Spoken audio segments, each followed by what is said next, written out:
여러분 안녕하십니까? JTB 아침 뉴스입니다. 오늘의 아침 신문 살펴보겠습니다. 먼저 전북일보입니다. 이재명 대통령이 외국인 전용 카지노의 공공성 강화를 언급하면서 과거 전북도가 추진했던 새만금 카지노 복합 리조트 사업이 다시 주목받고 있습니다. 전북도의 카지노 논의가 이 대통령이 언급한 공공형 카지노라는 새로운 모델의 중심으로 급진전될 가능성이 높아 보입니다. 이어서 전북도민일보입니다. 변동형 주택담보대출 금리가 상승세를 보이면서 도민들의 주거 부담이 커지고 있습니다. 이달 4대 시중은행의 변동형 주택담보대출 금리는 3.98%에서 5.82%로 지난달보다 많게는 0.05%포인트 상승했습니다. 전라일보입니다. 올해 전북권대학의 졸업 유예생은 450명으로 2023년 378명보다 20%가량 늘었습니다. 계속되는 취업난 속에 도내 대학생들이 졸업유예를 선택하고 있기 때문이란 분석입니다. 마지막으로 매일경제입니다.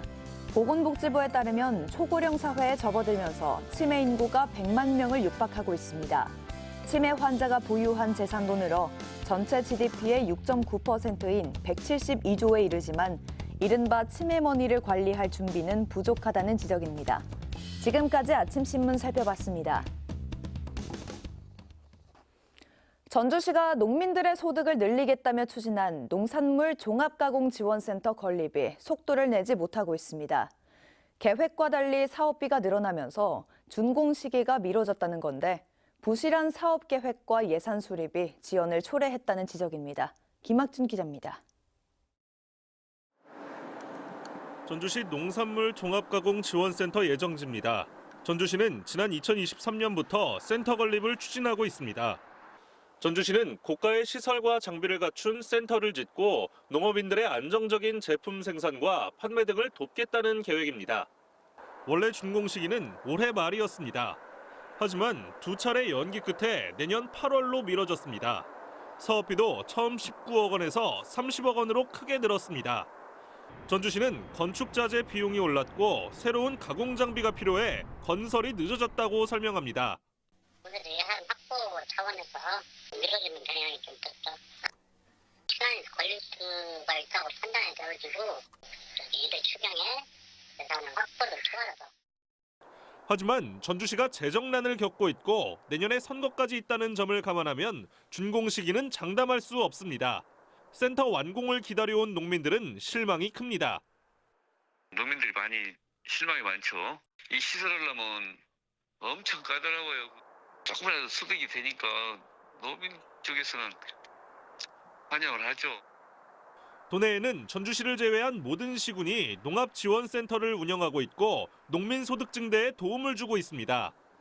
다른 사업에 비해 규모가 상대적으로 크지 않은데도 사업이 계속 지연되면서 전주시가 사업 계획과 예산 수립을 부실하게 했다는 지적까지 나오고 있습니다. JTB 뉴스 김학준입니다. 전북의 1인 가구가 사상 처음으로 30만 가구를 넘어섰습니다. 특히 고령층 못지않게 20대에서 30대 청년층의 비율도 크게 늘었는데요. 나홀로 가구를 위한 맞춤형 정책이 필요하다는 지적이 나오고 있습니다. 이정민 기자의 보도입니다. 원룸 밀집구역에 자리 잡은 무인 매장입니다. 닭볶음탕이나 청국장같이 혼자서 해먹기 어려운 음식을 1인분씩 재료만 포장해 판매하고 있습니다. 한 번 딱 해먹고 냉장고에 썩어서 버리는 경우가 많아요. 저희는 딱 맛있게 한 번, 많으면 2번 딱 드실 수 있는 양만 딱 해놔서 1인 가구에게 호응이 되게 좋고요. 과일 가게에선 사과나 배 같은 탐스러운 제철 과일들이 소량으로 진열돼 있습니다. 하나씩 낱개로도 살 수 있어 필요한 만큼만 사려는 손님들의 발길이 이어지고 있습니다. 점차 혼자 사는 가구가 늘면서 생긴 풍경입니다. 요즘에는 이제 손님들께서 먼저 직접적으로 혼자 사시는데 좀 과일을 구매할 수 있냐 이렇게 많이 물어보시는 분들이 많아가지고 지난해 기준 전북 지역의 1인 가구는 30만 1000가구, 통계 작성 이후 가장 많습니다. 한 해 전보다 4천 가구가 늘어난 것으로 전체 가구의 38%를 차지합니다. 1인 가구 비중은 70대 이상 고령층이 27.5%, 20, 30대 청년층의 비율도 무려 27.2%에 이릅니다.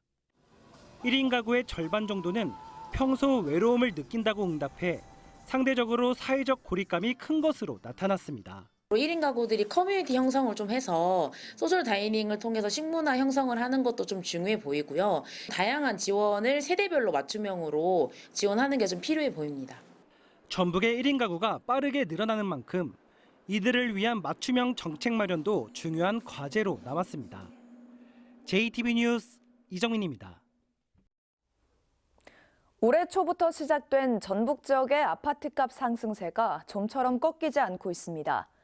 한국부동산원이 공개한 지난달 전북 지역의 아파트 매매 가격은 한 달 전보다 0.4% 오르며 올 들어 상승폭이 가장 컸습니다. 전세와 월세 가격 지수 역시 지난 10월보다 각각 0.2% 상승한 것으로 나타났습니다.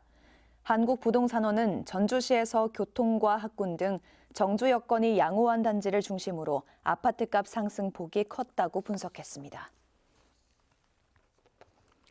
당장 밥 한 끼조차 해결하기 어려운 이웃들에게 먹거리와 생필품을 무료로 제공하는 그날드림 사업이 시작됐습니다. 복지 사각지대에 놓인 위기 가구를 발굴하기 위해서인데 도내에서도 전주와 익산 등 7개 시군이 참여하고 있습니다. 김민지 기자가 보도합니다. 전주의 한 푸드마켓, 사람들이 건물을 따라 길게 줄을 섰습니다. 문이 열리고 줄을 선 시민들은 순서대로 흰 부직포 가방을 받아갑니다. 네, 신분증이랑 템플릿 받아주시고요. 네, 이거 가져가시면 되세요. 가방 속에는 라면과 즉석밥 등 2만 원 상당의 물품들이 담겨 있습니다. 생계가 어려운 시민들에게 생필품과 먹거리를 제공하는 그냥드림 시범 사업이 이달부터 시작됐습니다. 동사무실에 갔더니 그런 뭐 지원 사업을 한다고 해가지고 좀 왔어요. 식품이니까 필요해서 왔어요. 도내에서도 전주와 무주, 진안, 정읍을 시작으로 익산과 김제, 부안도 시범 사업에 참여했습니다. 배부가 시작된 지 30분도 채 지나지 않아 오늘 하루 준비된 물량인 25개 꾸러미가 모두 나갔습니다. 보건복지부와 지자체가 함께 사업비를 마련해 매달 200여 명에게 기본 먹거리와 생필품 등을 지원합니다. 첫 방문 때는 별도의 절차 없이 물품을 받아갈 수 있지만 두 번째부터는 위기 가구인지를 살피는 기본 상담을 받아야 합니다. 먹거리를 단순히 지원하는 사업을 벗어나서 위기 가구에 있는 대상들을 복지 상담하고 서비스 연계까지 진행을 하고 있어서 보건복지부는 내년 초까지 시범 사업을 거쳐 지원을 확대한다는 계획. 촘촘해진 사회 안전망이 복지 사각지대를 줄일 수 있을지 관심이 쏠리고 있습니다. JTB 뉴스 김민지입니다. 김제시가 용지면에 있는 축사를 매입하기 위한 국비 85억 원을 확보했습니다. 남원시는 천연물 바이오 소재를 연구하기 위한 기반 시설을 조성합니다. 시군 소식 정상훈 기자입니다. 새만금 유역 수질 개선과 악취 문제 해소를 위해 용지 축사 매입을 추진하고 있는 김제시가 국비 85억 원을 확보했습니다. 김제시는 내년부터 4년간 사업비 340억 원을 들여 용지면에 있는 축사 27개소를 매입하고 철거할 계획입니다. 국비가 확보된 만큼 사업을 신속하게 추진해서 수질 개선뿐만 아니라 정주 여건 개선에 계속 힘써 나가겠습니다. 남원시가 오는 2027년까지 노암 산업단지에 천연물 바이오 소재를 연구하고 개발하기 위한 시설인 융합센터를 만듭니다. 남원시는 천연물 바이오 소재 융합센터가 완공되면 지역의 자원 생물을 활용한 안정적인 원료 공급 체계가 구축될 것을 기대하고 있습니다. 남원의 미래 먹거리인 바이오 산업이 신성장 동력 사업으로 창출될 수 있도록 적극 노력해 가겠습니다. 임실군이 오는 25일부터 나흘간 임실 치즈 테마파크에서 열리는 임실 산타 축제에서 다양한 즐길거리와 먹거리 등을 선보입니다. 임실군은 방문객의 이동 동선에 따라 음식 부스와 푸드트럭 등을 배치해 다양한 음식을 편리하게 즐길 수 있도록 축제장을 구성했습니다. 완주 생강의 가치를 알리기 위한 시설인 완주 생강문화공간 시향이 완주군 봉동읍에 문을 열었습니다. 완주 생강문화공간 시향은 시범 운영을 거쳐 내년 2월부터 본격 운영에 들어갈 예정입니다.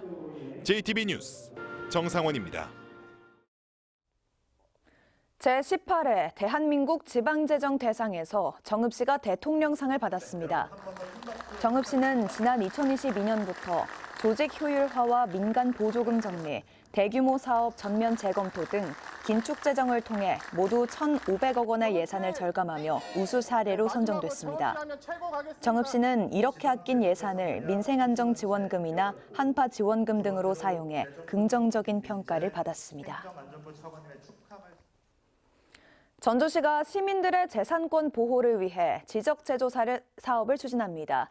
전주시는 내년에 국비 3억 5천만 원을 들여 태평 2, 3지구와 금암 3지구, 여의 3지구, 금상 1지구 등 5개 지구 32만 제곱미터를 대상으로 지적재조사를 실시한다고 밝혔습니다.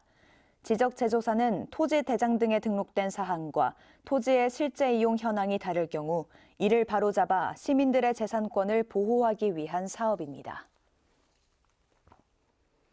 전북자치도가 현장 중심의 인권교육과 체험을 확대하기 위해 역사 안내판을 설치했습니다. 안내판은 3.1운동이나 민주화운동 등과 관련된 도내 주요 인권 역사 현장인 전북대와 전주남문교회, 전주고 등 5곳에 설치됐습니다. 안내판에는 현장의 역사적 배경이 정리돼 있으며 QR코드를 통해 각종 자료도 볼 수 있습니다. 최근 10년간 도내에서 발생한 화목보일러 화재가 300건을 넘는 것으로 나타났습니다. 전북도 소방본부에 따르면 화목보일러 화재 311건 가운데 80%는 가연물을 가까이 두거나 불씨나 불꽃을 방치하는 등 부주의로 발생한 것으로 집계됐습니다. 소방당국은 잠들기 전에 연료가 완전히 연소됐는지 확인하고 주변에 소화기를 비치하는 등 화재 예방에 주의해달라고 당부했습니다. 끝으로 날씨입니다. 전북은 오늘 대체로 맑겠고 포근하겠습니다. 오늘 낮 최고 기온은 9도에서 11도로 어제와 비슷하거나 조금 높겠습니다. 내일은 구름이 많겠고 아침 최저 기온은 영하 5도에서 1도, 낮 최고 기온은 12도에서 16도까지 오르겠습니다. 주말인 오는 토요일에는 5mm 안팎의 비가 내리겠습니다.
이상으로 JTB 아침 뉴스를 마칩니다. 함께해 주신 여러분 고맙습니다.